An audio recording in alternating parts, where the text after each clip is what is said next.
Great day again, Feasters and family, and also to the first-timers to watch our weekly feast at home online here at Feast Queen Mary. I hope you're getting better and in good health. Hang on, everything will come to pass. Thank you also to our generous people who never get tired of sending your support to our online preaching. Salamat po ng marami sa inyo. You are indeed a great help to people who are desperately seeking God's Word in this time of pandemic. Thank you, thank you. Kindly continue the cycle of generosity. Today, we will have a brand new series. Yes, you heard me right. Brand new series.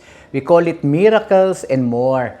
And our first talk for today is all about Make Me Clean, taken from the book of Matthew chapter 8 verse 1 to 4. Excited? Just sit back with your family and share the link to all your friends out there as we begin our talk after the worship. Amen. Glory to you, O God. Thank you indeed for this beautiful day. Hallelujah. Good morning, brothers and sisters. This is Brother John Show. Also known as Brother Jaka from Worship and Music Ministry of San Paulo. And I would like you to welcome you for the first Sunday of September. And I would like to congratulate everyone. It's been really a tough year for this 2020. Maraming nangyari na hindi natin naasahan tulad na ng pandemic. And also, alam ko, aside from that, we have other struggles in our personal life. Some of them is something to do with business, money, relationship, and also status ng buhay natin.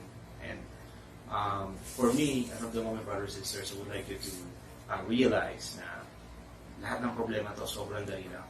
And as you can see naman, nandito pa rin tayo sa mundong ito. We have this chance. We're very lucky na nandito pa tayo, and we're this is a blessing na pwede natin iyaman kay Lord. And for me, I think the secret for this one is, which is I'm always doing right now, is to always lift them up. We just need to ask, and we just need to pray for Him. We just need to have His presence, like all of the things that's happening in our life, especially this pandemic. We just need to lift it up. Maraming iba dyan, sobrang naging lala ng status nila. And what I would recommend, really ask guys, brothers and sisters, is to lift them up. Always ask for His presence. Always go back to Him. Always lift His name, praise Him, and ask to end all the struggles we have. We just need to ask.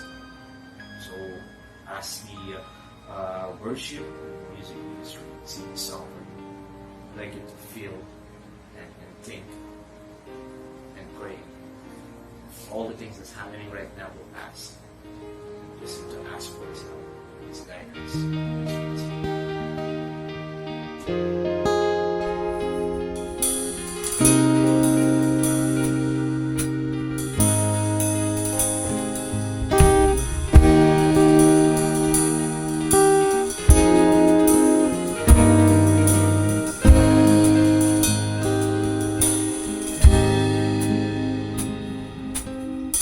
All it takes is one moment and just one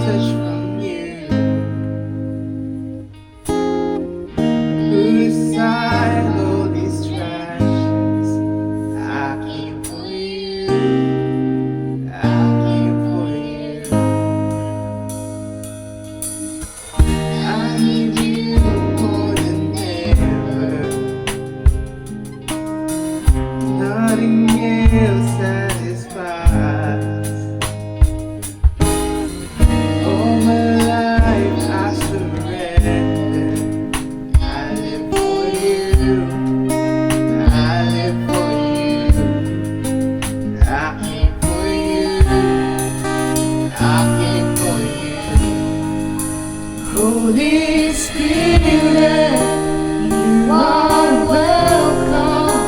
Come and move upon this place. We desire heading down towards again. Holy Spirit, Holy Spirit,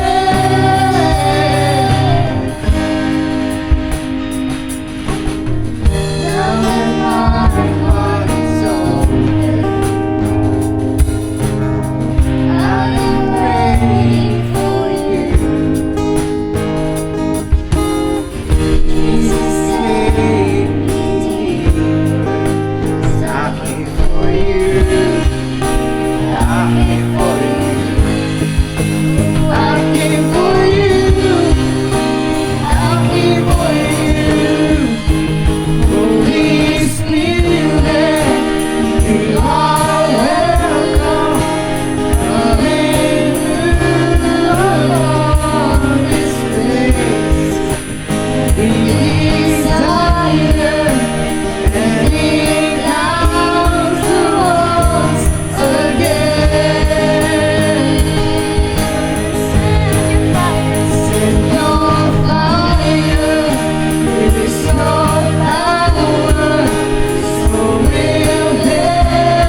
Good day, brothers and sisters. Welcome to our Feast at Home, Rizal District. Kumusta po kayo ngayon? How was your week? Do you believe that you were blessed this week despite of the crisis that we are experiencing? If you believe that you are blessed, kindly type in the comment box, I am blessed, I am blessed, I am blessed. Amen. No? Sino po yung mga first-timers na ngayon lang po nakapag-attend dito po sa ating Feast at Home? Kung kayo po ay first-timers, paki-type din po doon sa comment box, I am a first-timer. At kayo po ay welcome ng ating mga kasama po rito sa ating feast. And me personally, I is welcoming you here at Feast at Home. Sino po andito po last week na nakinig sa ating talk on rock bottom? No? Were you blessed by that talk? Kasi napaka-applicable po yung talk na yon sa nangyayari po sa atin ngayon. No? We are already in the 6th month of our quarantine, and alam ko po marami sa atin, ang pakiramdam talagang we're either anxious, we're worried, and for some, they feel desperate. No? And for others, they may consider this situation as their rock bottom. Pero yung talk po na yon, it gave us hope and assurance that even during these trying times, something good will come out of it with God by our side. No? In fact, itong mga sufferings na to, sabi nga sa Romans 5, verse 3 to 4, it says that this suffering will produce perseverance, perseverance character, and character hope. So as we journey with God in this pandemic, He will develop in us 3 things. Unang-una, perseverance, no? Na kakayanin natin ito, we will be patient, magiging matiisin po tayo. Pangalawa, precision or clarity in our mission. No? Kumbaga, sa dami ng iniisip natin, tutulungan tayo ng ating Panginoon, mas maging klaro po kung ano talagang dapat natin gawin sa panahong ito. At pangatlo, maging madasalin. No? Alam naman po natin na sa mga ganitong panahon, mas lalo pag may mga problema tayo, mas lalo tayong lumalapit sa ating Panginoon. No? Kaya nga po sa ngayon, marami po sa atin ngayon, every day they say the rosary. In my case, I say the rosary every day. I go to the online masses every day. So it's our way of really connecting to our Lord. Remember this, brothers and sisters, that during these trying times, during this pandemic, Christ is all we need. Because Christ is all we have.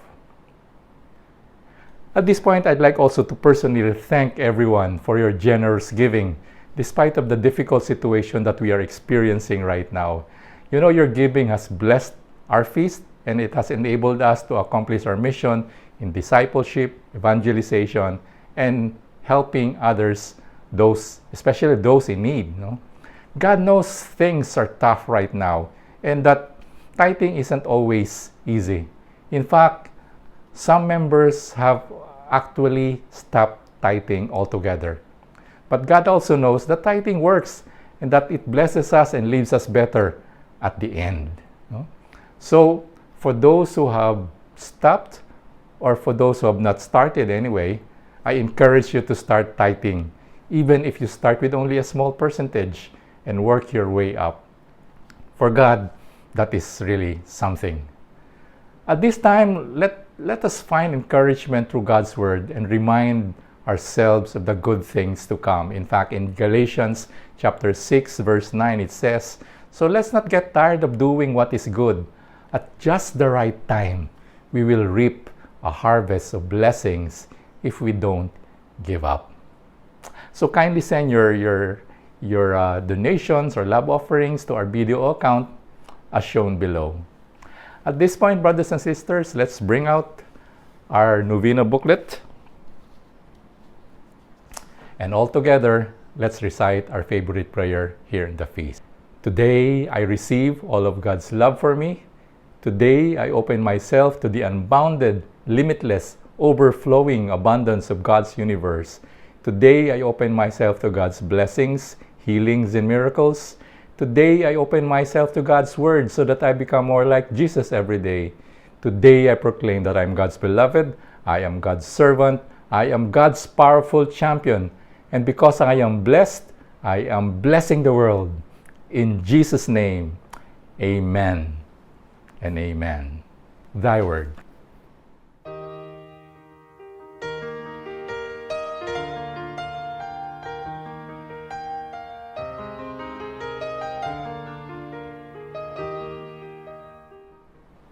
Brothers and sisters, welcome to our new series in the Gospel of Matthew called Miracles and More.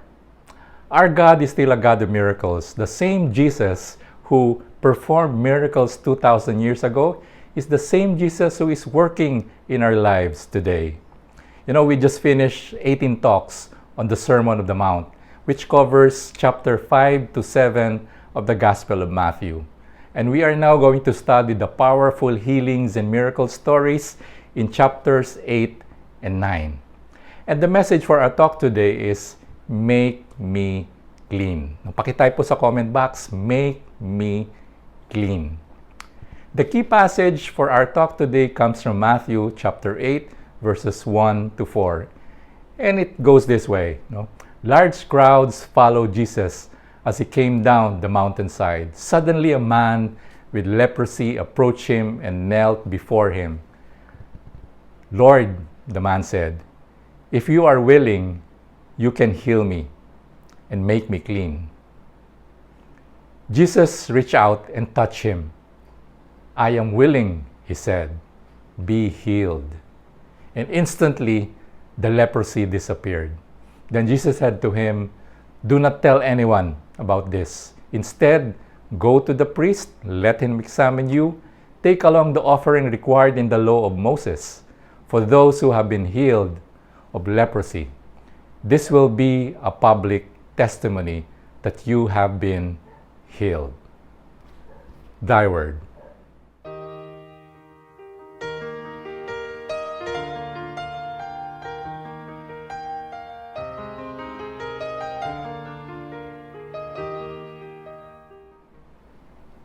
Brothers and sisters, kung may kasama po kayo sa bahay, tapikin nyo sila at sabihin sa kanila, God will speak to you today. At kung wala, sabihin na lang nyo, bulong nyo sa inyong sarili, God will speak to me today. Brothers and sisters, I will divide the talk into two parts.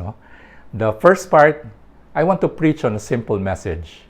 God is still good.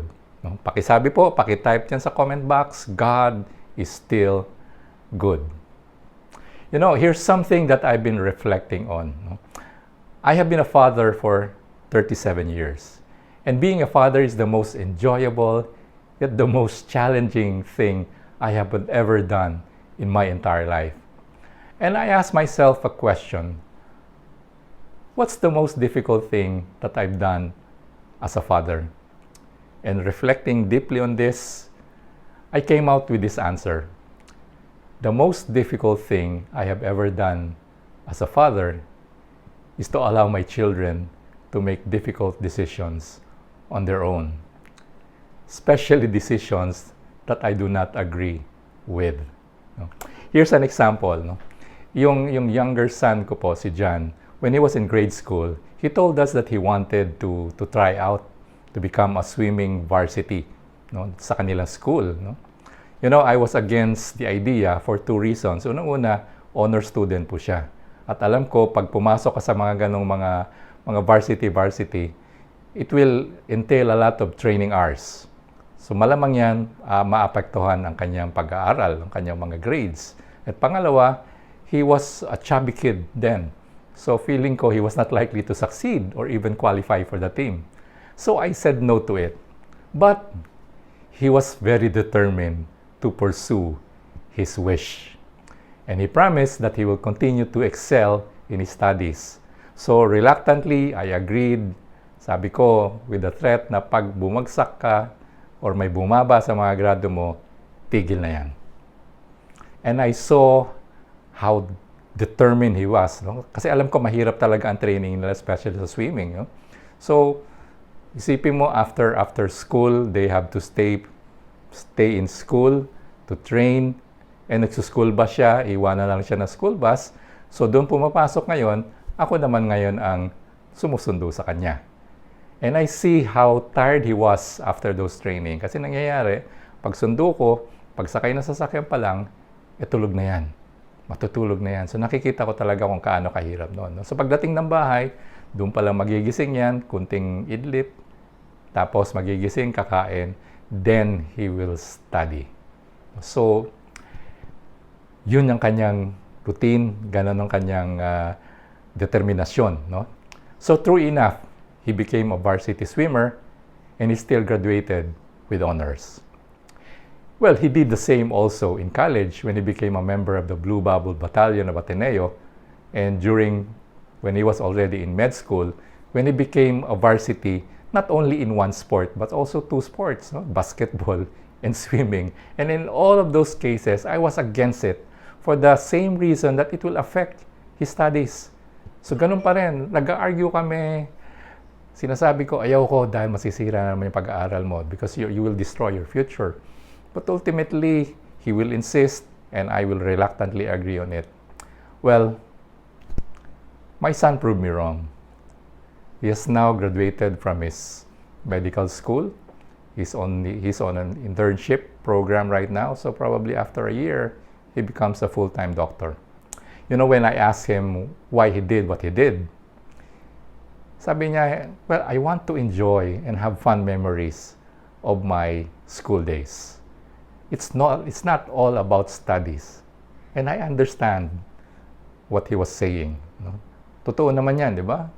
Mas lalo pag nakita-kita kayo ng mga kaibigan mo, makasama mo noon. Pare, ano bang ginawa mo nung high school, nung college? Baka ang kwento mo lang, nag-aaral ako. Naging honor ako. That's it. No? You know, I know the difficulties that my son went through to balance his studies and his extracurricular activities. But in the end, God made things good for him, as well as us, his parents.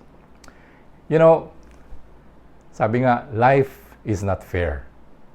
The earlier we accept this, the better. But you know, what's good in this is that even if life is unfair, God is still good. Kahit may problema ka na, andiyan pa rin ang ating Panginoon. And He will do something good for us. Which brings me to the key passage for today. No? Matthew started the story by saying, large crowds followed Jesus as He came down the mountainside. Matthew mentioned mountainside because he was making it clear that the Sermon of the Mount was over. No? Kakagaling lang nila doon sa sa Sermon of the Mount where Jesus laid down and told his audience sino yung mga guests niya sa kanyang kingdom, how we should love others, and how we should love God. So ngayon, sabi niya, tapos ng kwento. No, I've already spelled it out. Now, after the words, we have to express this into action. No? So yun, pagkatapos dun sa sermon sa Sermon on the Mount, when they were going down the mountainside, then nagkaroon siya ng unang customer. Sinabi niya, kailangan ko na magtrabaho, kailangan ko na maging aksyon ito. So pababa pa lang, andun kaagad ang unang tao na lumapit sa kanya at humihingi ng tulong. At ito pong taong ito was a leper. And this is how the verse says, no? Suddenly a man with leprosy approached him and knelt before him. Lord, the man said, if you are willing, you can heal me and make me clean. You know, I need to clarify this point right away. You know? Whenever the Bible says leprosy, it doesn't automatically mean leprosy as we understand it today, no? Which is what we call the Hansen's disease.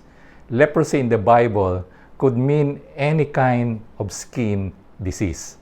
So hindi talaga yan yung sabi natin talagang ketong. And note how Matthew said suddenly. Because what he did, what the leper did, was very shocking. Noong kapanahonan nila doon sa Israel, ang mga lepers, they were not allowed to approach people. No yan. No? Hindi sila pwedeng makihalubilo sa mga ibang tao. As prescribed by the law of Moses, lepers have to live in a leper colony. So malayo sila, they are outside of the city, no? So far away from everyone else. And if they happen to walk around among non-lepers, they are required to shout, unclean, unclean, unclean. Parang ina-advertise mo, oy, may ketong ako. I'm a leper, I'm a leper, I'm a leper. No? Ganon sa kanila noon. Kailangan mo sabihin yan. No? And this reminds me of what is happening right now in this pandemic situation. No? Where some people, they feel like these lepers. Sino po ito? No? For example, yung mga frontliners natin. No?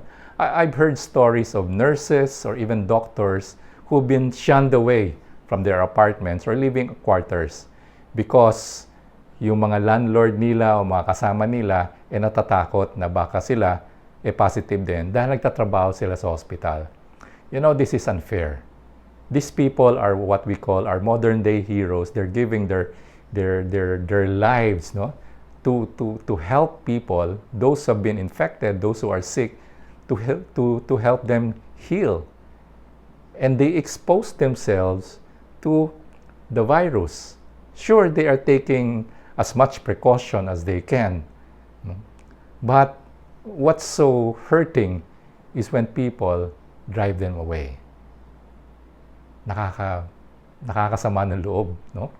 So, I beg you, brothers and sisters, even as you try to protect yourself, you must express your love for them because they are doing great work. So what happened next to the story? So, Brother Nap, our feast builder from Feast Cardona, will continue our story. Thank you, Brother Woody, to continue on a very powerful message today on Miracles and More series. Talk number 1, make me clean. Yan. A while ago, we heard that life is really not fair, especially when sickness comes in the family. We often ask why. Why us? Especially now, may mga pamilya-pamilya na lahat sila nagkakasakit because of this COVID. You know, sasabihin pa ng iba, we are so faithful to you, Lord. Why us? Bakit hindi yung iba? Hold on, friends. Because the answer lies in the succeeding verses. Yan. Nandito po yung kasagutan. Kung minsan nagtatanong tayo sa Diyos, bakit ikaw pa? Bakit ako pa? Bakit kung sino pa yung mga taong malapit sa Kanya, nagkakaganon, nagkakaproblema. Remember, after the Sermon at the Mount, Jesus came down from the mountainside to work and to put actions in all His teachings. Hindi lang po puro teaching si Lord, pero nung bumaba na siya, then He started work miracles to people who really desperately in need. Yan. In verse chapter 3, Matthew said, Jesus reached out and touched him. I am willing, he said. I repeat, chapter 8, verse 3, Matthew said, Jesus reached out and touched him. I am willing, he said. Question, why did Jesus say, I am willing? Let's go back a little bit to the previous verses we read. It says, large crowds followed Jesus as he came down from the mountainside. Suddenly, a man with leprosy approached him and knelt before him. Lord, the man said, if you are willing, you can heal me and make me clean. You know, the leper was not asking if Jesus could heal him. Hindi niya tinatanong niyo kung mapapagaling ba ako ni Jesus. No, he's not. He believed Jesus could do it. Naniniwala siya. Tanungin niyo ako kung bakit. How do we know this? First, remember, he knelt down before Jesus. And second, he called Jesus Lord. Yan. You know, whenever we call Jesus as Lord, we acknowledge the kingship of God. You surrender everything. The moment you say, Lord, sinasabi natin, magpapasakop ka kasi naniniwala ka na He is really the King. He is so powerful. No? You don't do these things unless you know the person. Hindi mo gagawin niya maglumuhod at saka tawagin mo yung Lord kung hindi mo kilala yung tao kung how powerful He is. But his question was, if you are willing, if you are willing. He knew Jesus was powerful, but Was Jesus a good guy? Yan. The leper was not asking about the capacity of Jesus to heal. Hindi yun eh. He was asking about Jesus' character. Yun ang tinatanong niya sa kanyang isip. No? Isn't this our problem too? Minsan ganun din tayo. No? We know God is powerful. After all, He created the universe. We know it very well. But why isn't He fixing your problem? My problem. All of us. Your pain, my pain. Bakit kaya? No? And why isn't He fixing this pandemic? We've been praying for the past 6 months, almost. Pero and yet, wala pa rin. So many are suffering. So many are sick. So many are losing their jobs. There were doubts. May mga pagdududa. Let me share you a bit of my life during the early stage of building my own family. You know, in our early 30s, bata pa ho kasi kami nag-asawa at the age of 19, so we build up our family. Meron na ho kaming 3 anak noon, 3 daughters. In our early 30s pa ho kami ni Mimi noon. Suddenly, my wife had cancer. Yes, you heard me right. Mimi had choriocarcinoma. It started in the uterus and growing so fast, it had a lot of bad cells that is spreading all over his body. I had a lot of questions there. Lord, why me? Why me? Bakit kami pa? Lord, will I be a widower at an early stage of my life with my 3 daughters to take care of? Little did I know, brothers and sisters, that this was the defining moment of my life in serving God. Yes, the defining moment in my life in serving God. I surrendered everything to God, helpless like the leper. After 3 years of battling and struggling with cancer, God healed Mimi miraculously. Since then, we both embraced the faith and trust in God until the end of time. Think about Jesus' audience during that time. Ano kaya yung mga audience ni Jesus during that time?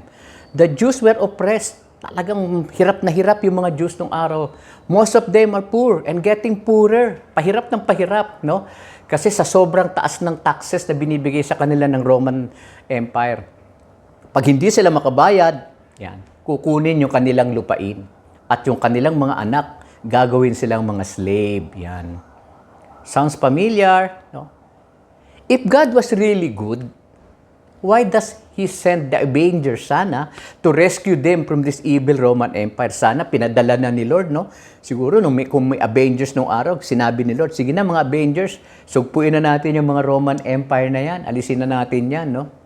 You know, this was the reason why they wanted Jesus to be a military Messiah. Ginagawa nilang military Messiah si Jesus during that time. Why? Sana daw si Jesus ang mag-lead ng army para ma-drive away all the Roman soldiers. But, Jesus didn't do that. Di niya ginawa yon. Di niya ginawa. So, does God isn't good? Ibig sabihin ba nun, hindi good si Lord? Is God choosy to whom He want to give His favor? Namimili ba si Lord kung sinong bibigyan niya lang ng favor? The answer is a big no. The answer is a big no. God's idea of good is very different than your idea of good. Magkaiba ang basihan ng Diyos kung ano yung mabuti kaysa sa basihan mo kung anong mabuti. You may not know it, I may not know it, but we differ from God's idea of good. Iba yun. Iba yung measurement of God kaysa sa measurement ng tao when it comes to the definition of good. Just to reiterate and strengthen the point, let me share to you my own struggle with the family. You know, for several years, we let our 3 daughters find their own life in foreign countries. Yes, foreign countries. Kasi initially, they are in a different countries. Magkakaiba sila, magkakahiwalay. Imaginein mo, puro babae ito. Umalis yung una kong anak, yung pangalawa ko, migrated to Melbourne alone. The next one, panganay namin, went to Singapore alone. And my youngest, nandirito sa Pilipinas, later on, they migrated to Australia with her family. Now, they are all staying in Australia. But, hindi ganun kadali eh. They have their own life to live. Yes, they struggled. I want to help them. Gusto ko silang tulugan. Talagang dumurugo yung puso ko. Biro mo, malayo sila sa akin. But I want them also to learn how to live a life of their own. Gusto ko silang matuto sa buhay. I may not be like Jesus, no? But deep in my heart, I know it's for their own good. As a human, that's my definition of good. But for God, it is far better than I defined it. Mas maganda yung definition ni Jesus ng good kaysa sa definition ko. Today, they are now in one country, in Australia, living their own lives. And hope someday, we'll join them and serve in that country. Important thing is, I taught them how to trust God. You know, during difficult times, God is saying, trust in my goodness. Trust in my goodness. I know all you see is bad things. Lahat na nakikita natin. But behind all that bad things, something good is happening to you. Yes, behind those bad things na nangyayari dyan, something good is happening to you. God promised us that all things will work for your good. Remember the passage in Romans 8:28, one of my favorite passages. All things work for good, especially to those who love the Lord. No? Pinramis ni Lord yan. That is a promise. Claim it that all things will work for your good. Yan. Trust in my goodness, sabi niya yun eh. So God is telling us, claim it. Trust in my goodness. Even when things are bad, declare today, God is still good. God is still good. Say it with me. God is still good. In the second part of the story, I'd like to preach on the message, you belong to God. Yan. This is the second part that I want to preach. You belong to God. Yes, you, me, all of us belong to God. You know, growing up, I had so many insecurities in life. Alam niyo naman yan, maliit pa lang ako. No? Ang dami ko na insecurity. I have to struggle my life. Little did I know, God allowed all these things to happen at the early stage of my life to prepare me for a bigger plan ahead. Yan. Hindi ko maintindihan ba't ako nag-struggle noon. No? But now, slowly, I can understand may purpose pala yun. He allowed sickness in my family to strengthen our faith on Him. At first, I felt I didn't belong anywhere. I was shocked, really. Bakit nangyari sa wife ko yun? Nag-crash yung aking mundo when I nearly gave up. Indeed, life is a continued struggle. Continued struggle yan. As long as you live, believe me, it's a continued struggle. Life is unfair, but the goodness of God will always prevail. Yan. The goodness of God will always prevail. Yan. Why am I saying this? Some few years ago, 6 years ago to be exact, I was diagnosed with stage 1 prostate cancer. Yes, you heard me right. Ako naman ngayon. 6 years ago, I was diagnosed with stage 1 prostate cancer. What? Sabi ko, Lord, another setback. Kung kailan pa naman ako, talagang very busy doing mission work. No? I was really shocked. Na-shock din ang the whole family. Why? Kasi wala naman akong simptomas eh. My urologist initially found it out during my frequent check-up of my PSA. Ito yung mini-measure parati, lalo na sa mga lalaki, yung mga lalaki na nagkakaedad on a semestral basis. Then, he requested a biopsy and finally confirmed it. Nap, you have a stage 1 prostate cancer. I had to undergo IGRT for 44 sessions at Medical City. Indeed, it was the lowest point in my life. But guess what? Lo and behold, God is indeed faithful to us that He didn't allow it to progress. Now, I'm completely healed and declare it. I'm cancer-free because I trust God and never waver with my faith. Never waver with my faith. Jesus did it once for my wife and did it again for me. Lightning strike twice in our family, but it was a lightning of blessings. Yan. I hold on to Him because I belong to God. I belong to Jesus. You belong to Jesus. Like the leper, he too belonged to God as a witness to His miraculous healing. Yan. That was how I was saved. Giving my life to Jesus when I'm desperate. All of a sudden, I belong to someone. I belong to God. And I found out that this God was a father of a family. So I belong to His family too. Indeed, this was awesome. Just like the leper whom God used as a witness of God's miracle healing, I too become a witness not only once in my wife's healing, but twice in my own life. Friend, all problems will boil down into one word. Lahat ng problema natin, it will boil down into one.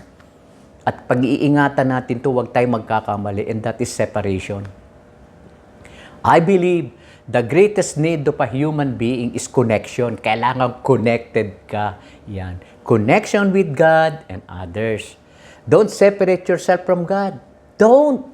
When your chips are down, sabi nga natin, the more you hold on till the end, imitate what the leper did. Imitate what I did. Hang on. Hold on. Be still. Be faithful. Trust in Him. Because the goodness of God is far different from the interpretation of good as a human being. Connect to God at all times, at all costs. No matter what happened in your life, because He brought us here and He will carry us all the way back to Him. Yan. Which brings us to the continuation of our Bible story. Yan. The leper said, Lord, if you are willing, you can heal me and make me clean. Make me clean. Why did he say, make me clean? Was he dirty? You know, 2,000 plus years ago, they had no concept of bacteria, yung mga virus, no, yung mga germs. They don't have any concept of that.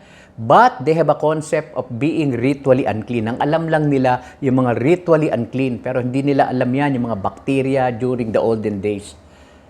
The leper said, sabi nga natin, ulitin ko lang, Lord, if you are willing, you can heal me and make me clean. Yan, sinabi niya.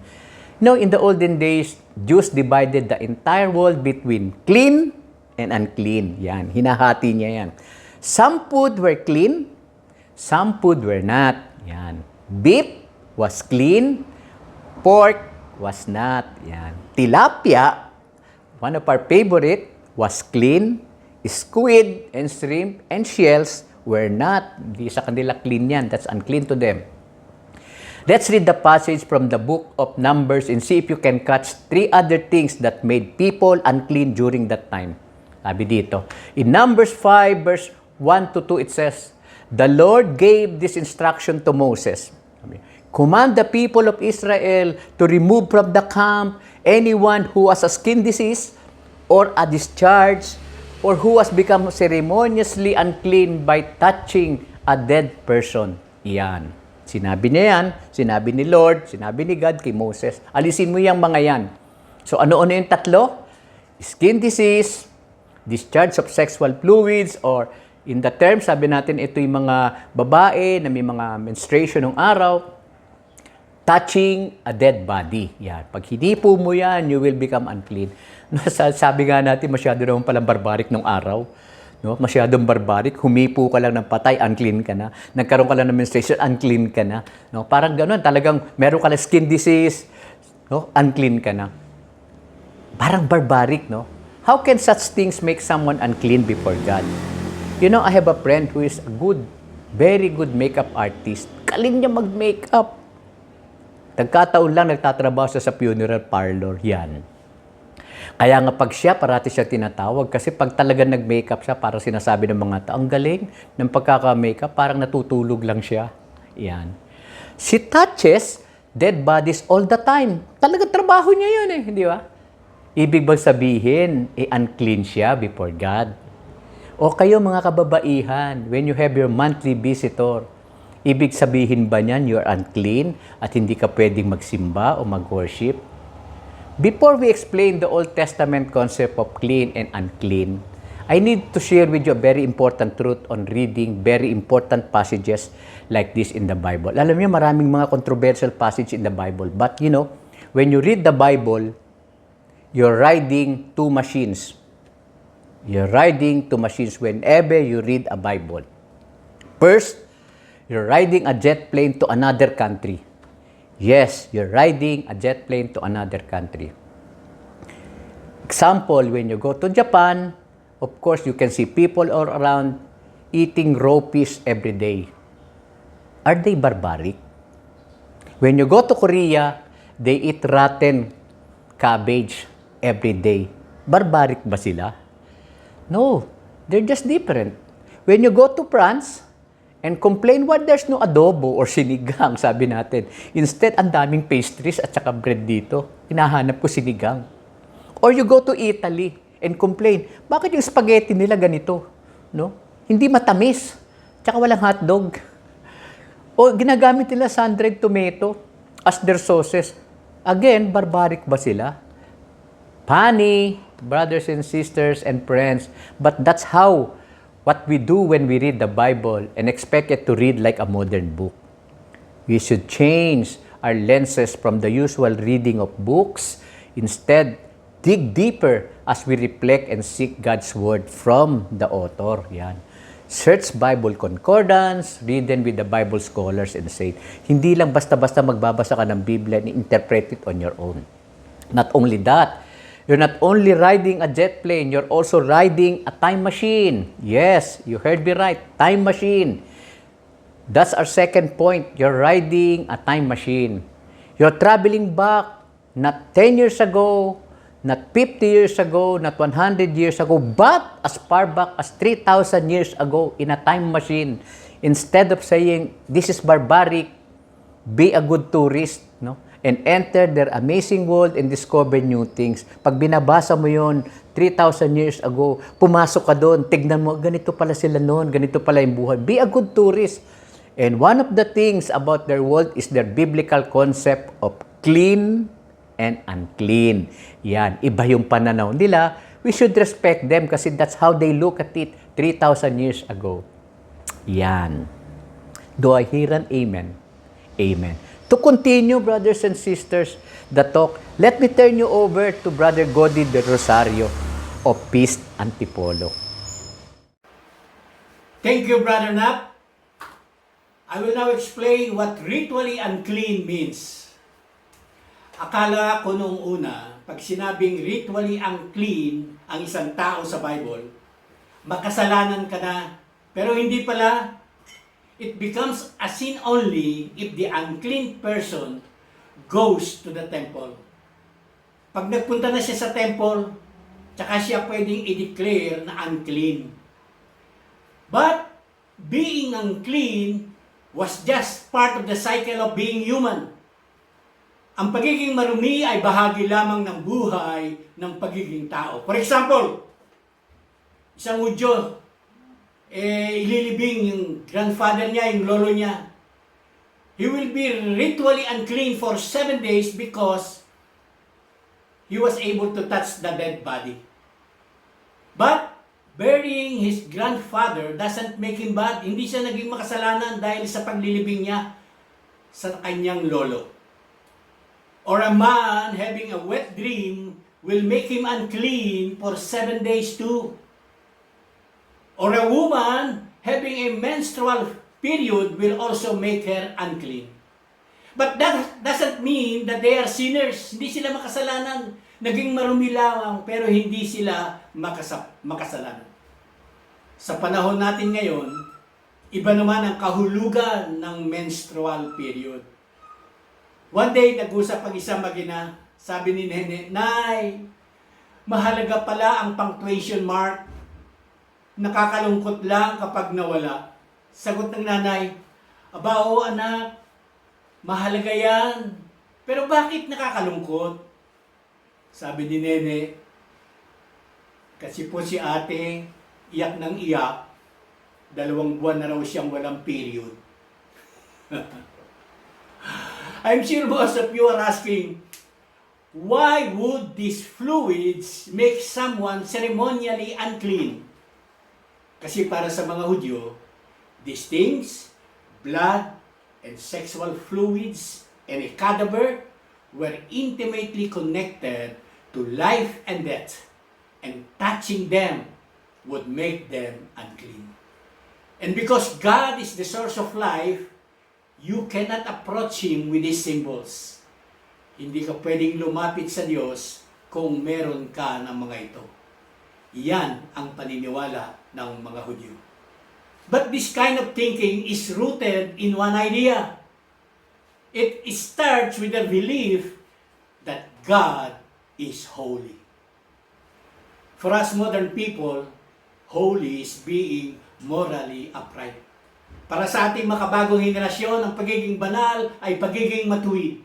But in the Bible, it's not just that. In ancient Hebrew, holy means set apart, or unique, or one of a kind. Iba ka sa karamihan, naiiba ka. Now, if God lived in Israel, Israel should be holy too. They should also be set apart. And being ceremonially clean was a symbol of their being set apart for God. Being ritually clean was a constant symbolic reminder that they belong to God. Here's a picture of God's set apartness. Ayan. The Jews believed that God lived in their temple in Jerusalem, specifically in a 20 square meter room called the Holy of Holies. Yun po yung kinukonsider nilang banal na lugar ng Diyos, the Holy of Holies. And nobody could just enter into that set apart room. Walang ibang pwedeng makapasok doon. Only the high priest can enter. And only once a year during the Day of Atonement. Yung high priest nga, may tali pa sa baywang na may bell pag pumapasok doon sa Holy of Holies para just in case na mamatay siya sa loob at wala silang marinig na ingay, hihilahin siya dahil walang ibang pwedeng makapasok. Nothing unclean should go near that Holy of Holies room. But here's where it gets interesting. One day, one unclean person did go in. May nakapasok din sa Holy of Holies na isang makasalanan. Alam niyo kung sino yun? The prophet Isaiah. He had this out of this world experience of entering into the Holy of Holies. One day he found himself transported in God's presence. And you think the guy would be overjoyed? Akalain natin na matutuwa siya, may excite siya, and you'd imagine him saying, wow, this will be a great experience for me. But, what's his reaction? Basahin natin sa Isaiah 6 verses 5 to 7. Let's read all together. Then I said, it's all over. I am doomed, for I am a sinful man. I have filthy lips, and I live among a people with filthy lips. Yet I have seen the King, the Lord of heaven's armies. Then one of the seraphim flew to me with a burning coal he had taken from the altar with a pair of tongs. He touched my lips with it and said, see, this coal has touched your lips. Now your guilt is removed, and your sins are forgiven. Did you see that? The burning coal overpowered the unclean lips of Isaiah. And this was exactly what happened to Jesus and the leper in our earlier story. Let's go back to our main story. Jesus reached out and touched him. I am willing, he said, be healed. You can imagine how people's jaws, sigurado ko nagulat sila sa ginawa ni Jesus. Because in their minds, you should never touch a leper. Why everyone believed when the clean touches the unclean, the clean becomes dirty. Let me demonstrate this belief. Parang ganito. We have 2 glasses of dirty water. We have 1 glass of dirty water and 1 glass of clean water. I will just pour few drops of dirty water to the glass of clean water.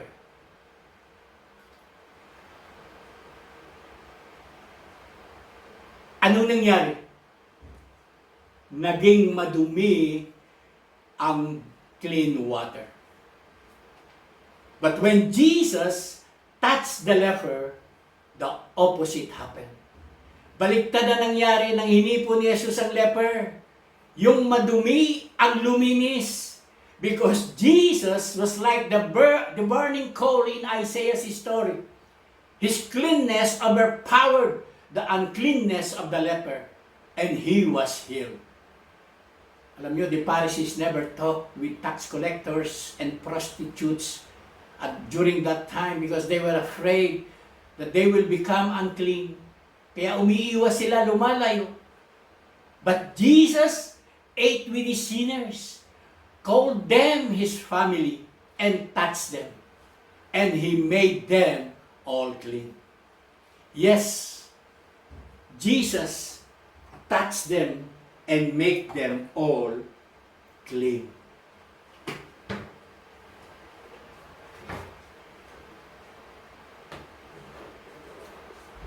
Parang ganito, glass of dirty water, buhusan ko ng malinis na tubig. Tingnan natin kung anong mangyayari.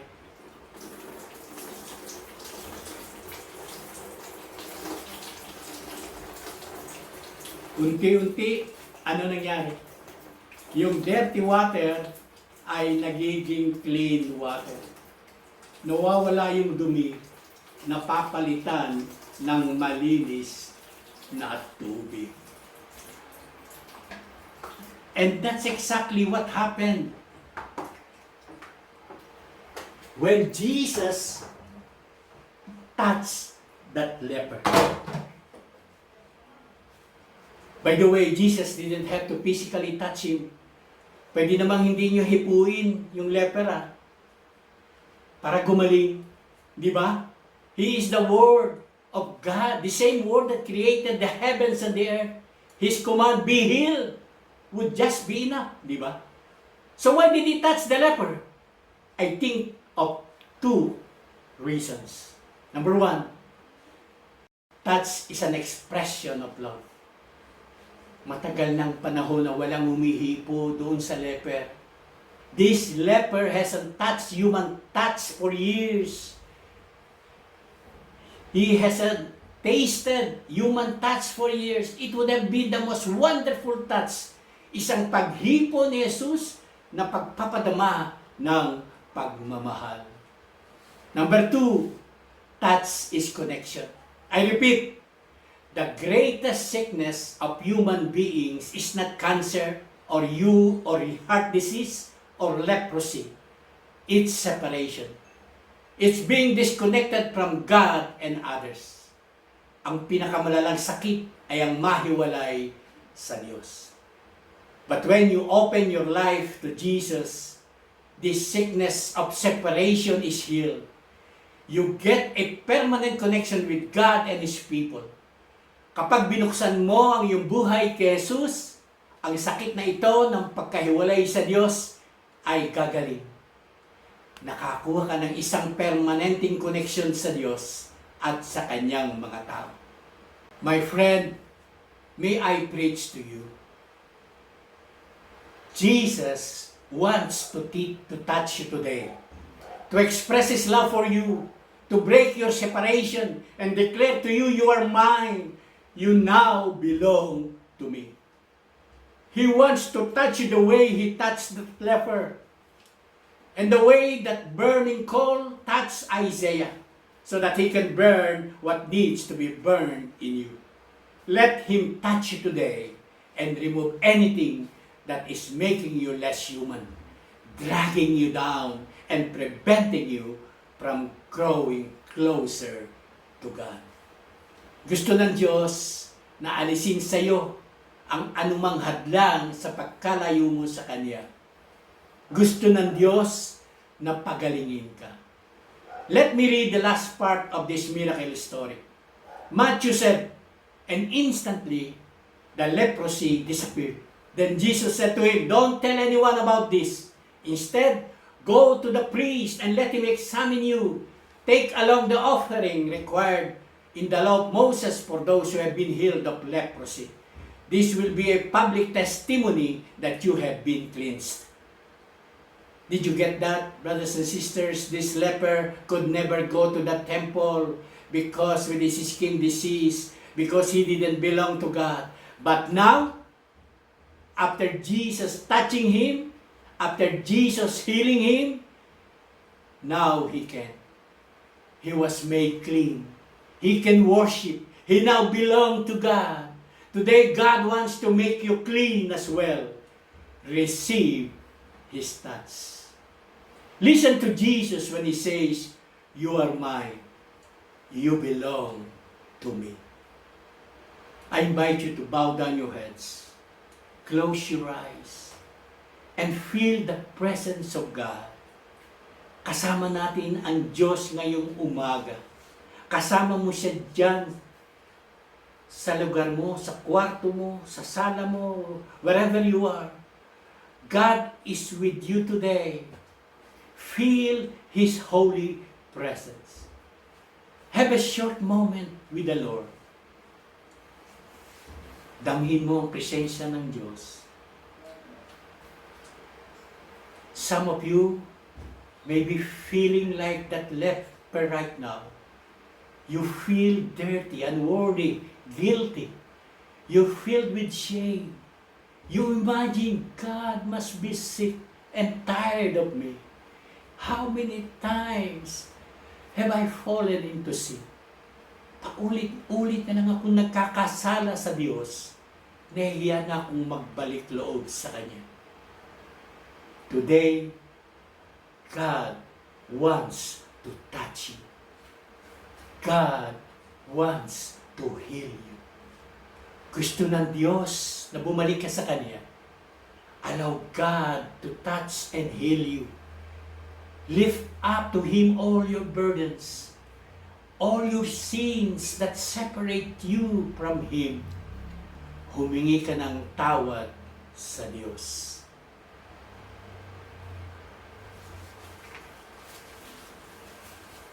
Ask for God's mercy, my dear brothers and sisters. God is touching you right now. God is healing you right now.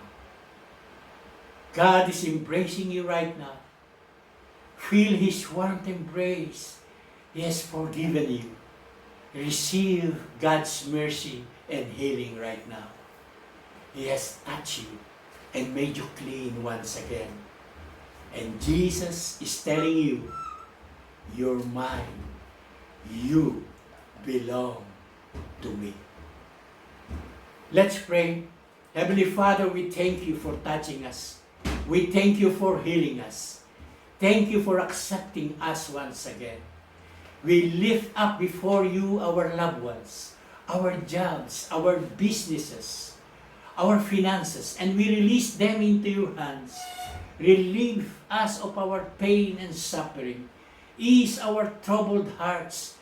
Today, as we receive your healing and love, we completely surrender our will to yours. We thank you for your love and help us learn and share this love to others. In Jesus' mighty name, amen. In the name of the Father, and of the Son, and of the Holy Spirit, amen. Brothers and sisters, let's respond to God's love by praising and worshiping Him. We owe Him everything. I believe God will bless us while we declare our trust and faith in Him.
Amen. Indeed, miracles do happen to those who faithfully believe and put their trust in God. Maniwala lang tayo, mga kapatid. Brothers and sisters and friends, no? We should believe and put our trust in God. Never waver in your faith. Because life is a continuous journey. Alam natin yan, mga Pisters of Rizal, Pisters of Tanay, Pisters of Queen Mary, friends, no? For the very first time, naka-tune in, sabi ko nga, just hold on. So excited for the coming week again, brothers and sisters in the Lord, because we are getting better. Sabi mo nga sa katabi mo ngayon, na nanonood, you're getting better. Yes. We really miss each other, but hold on. Everything will come to pass sooner than we expect. Magkikita-kita rin tayo live and alive. Yan, mag-gathering na naman tayo muli. Wow, saya-saya, no? But for the meantime, sabi natin, stay blessed, safe, secured, and loved by God always. Continue to share our online preaching so that we can reach more people to come closer to God in our own way. You know, we had a meeting last Tuesday when we assessed ano ba yung ginagawa natin sa Peace Online. Mas marami ho tayong nare-reach ngayon kaysa dati-dati na nagla-live tayo. Kasi through your generosity, you are sharing the link sa mga kaibigan mo na first-timer. Ba, meron palang ganito. Hindi namin alam to. At saka, nandiyan lang kayo sa bahay. Yan, nanonood lang kayo at the very comfort of your home. Nakakapag-mass na kayo, nakakapag-worship pa kayo, at nakakapakinig pa kayo ng salita ng Diyos. That's every Sunday, 10:30 in the morning. Thank you again, Pisters and family. Let's not get tired of praying for one another. Pagdasal natin ang bawat isa as one big family because all of us belong to Jesus. All of us belong to God. Likewise, continue the cycle of generosity so we can reach more via online preaching. Alam niyo ho ba, umaabot pa to sa abroad. Yung mga kamag-anakan ko sa abroad, yung mga anak ko na nando doon, pino-forward nila to, sinishare nila yung link, ang dami na natin. So keep on sharing. That's the only way we can reach others, no? Be an ambassador of God. See you next week for another exciting talk on miracles and more. Exciting ito, sabi ko sa inyo. God bless everyone. And may we all have a stress-free week ahead of us. Thank you. Thank you. In the name of the Father, and of the Son, and of the Holy Spirit. Amen. God bless you.